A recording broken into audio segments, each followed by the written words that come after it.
This clip is brought to you by SaveWithConrad.com.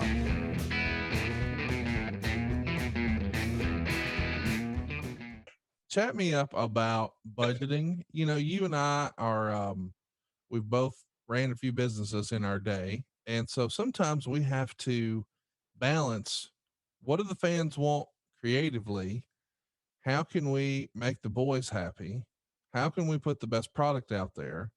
But most importantly, at the end of the day, how do we do all of that to turn a profit? And a lot of independent shows are not really ran that way. But now this isn't like a part-time thing. You're pushing all of your personal life savings in on this. You are, pardon the pun, all in.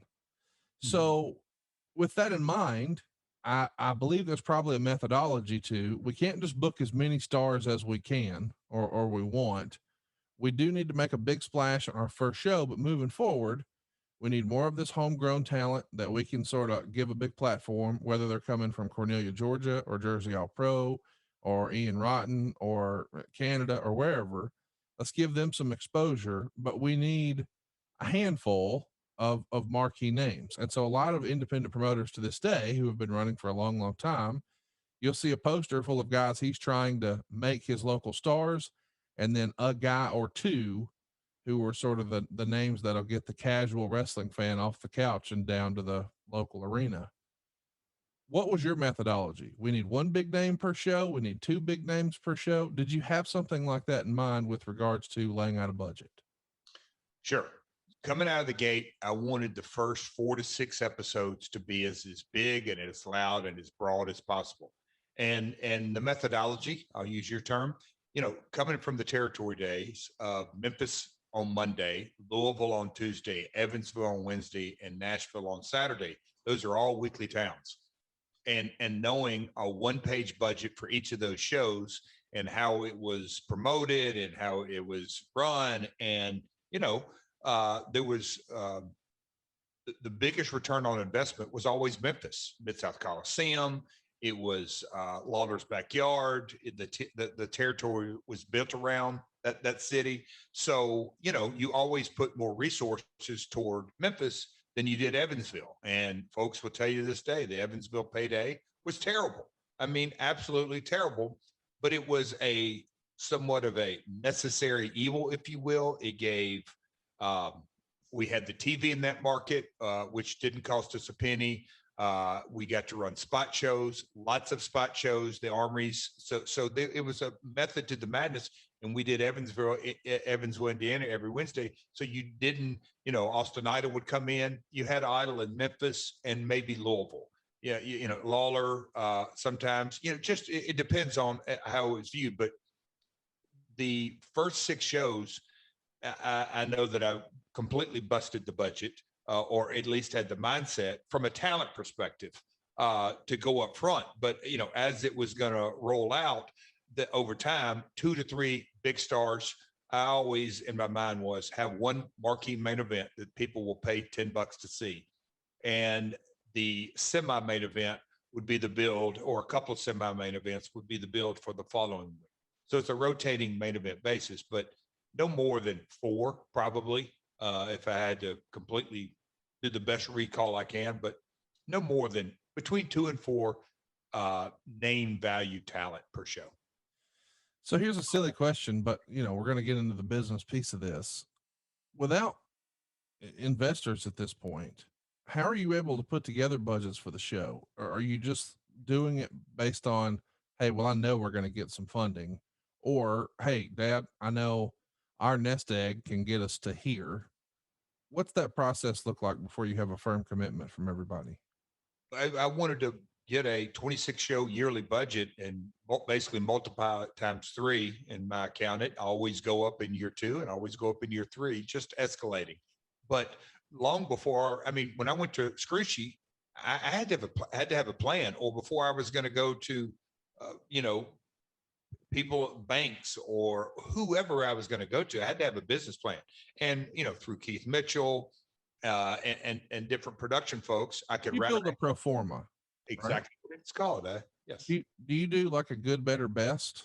Because a lot of pro formas will show like, hey, if we have a record year, Hey, if you have a terrible year and hey, here's about average. Do you do like that model? Yes, my accounting firm that I still use to this day, that's what they do: business valuations and performas, and low, medium, and high risk. Because again, it was a startup, so that's how it was cached: low risk, medium. Yeah, so three different stages, however you want to, whatever label you want to give it. But yes, that's what the performa entailed with the production.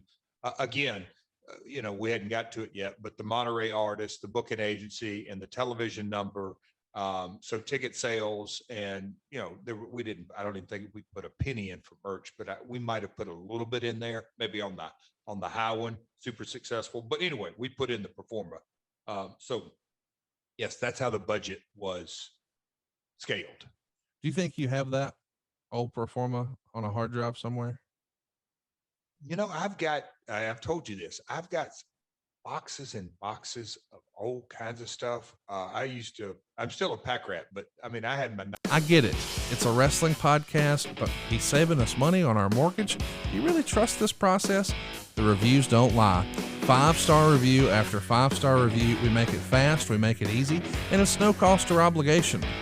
Give us a shot to earn your business. I'm telling you, you'll be glad you did, especially if you like keeping more of your own money. You don't need perfect credit or money out of your pocket. So what are you waiting for? Hurry to savewithconrad.com. 1988 taxes, 86 taxes up until 5, 6, 7 years ago. I mean, just crazy stuff. So I feel certain I'll have a J Sports, some type of documentation. I don't know. Yeah, I do. I think I've got something. We got to dig that out and find that.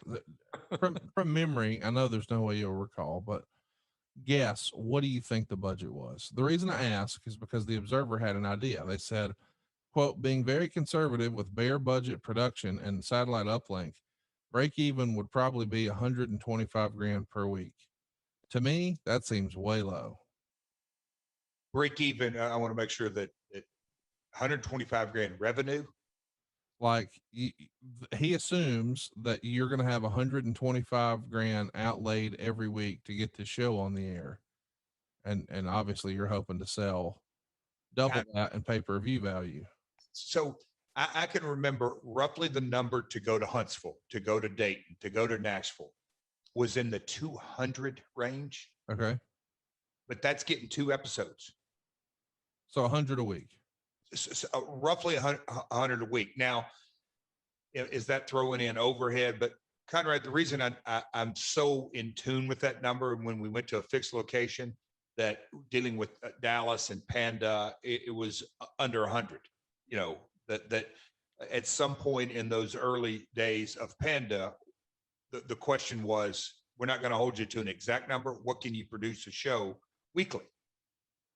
Here's what I'm struggling with, and I'm not trying to beat up on dear old dad, but how does he come up with 800 grand in his book? He referenced that the cost of this first show was 800 grand.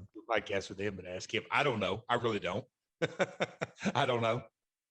Hey, it's Conrad Thompson. Thanks for checking out the podcast here on YouTube. Be sure to hit the subscribe button and the notifications bell so you get a notice anytime we upload some new content. And go save yourself some money right now. If you're in a 30-year loan or you have credit card debt, it's not a matter of if I can save you money. It's a matter of how much. Find out right now for free at savewithconrad.com.